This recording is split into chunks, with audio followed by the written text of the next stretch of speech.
खैबर ऐं भरपासे जे इलाइक़नि में बरसातुनि तबाही मचाए छॾी। वार्ड नंबर 3 जे ॻोठ नज़र ख़ान में घरनि अंदरि बरसाती पाणी बीहण सबबि 30 जे लॻभॻि घर किरी पिया, जॾहिं त केतिरा ई घर पाणी जी लपेट में अची विया आहिनि।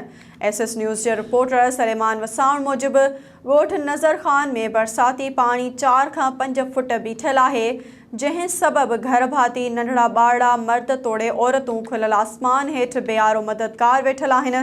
मुसलसल जारी बरसातुनि जे करे मज़दूर ऐं दिहाड़ीदार तबिको सख़्तु मुतासिर थियो आहे, जंहिंजे करे उहे पंहिंजो ऐं पंहिंजे बचनि जो पेट पालण लाइ मायूसी ऐं परेशानी जे वर चढ़ी विया आहिनि।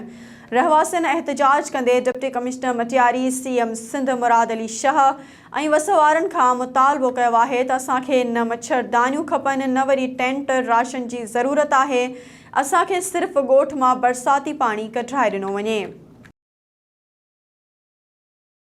नाज़रीन, वधीक ख़बरुनि अपडेट्स लाइ ॾिसंदा रहो SS न्यूज़ वेब चैनल।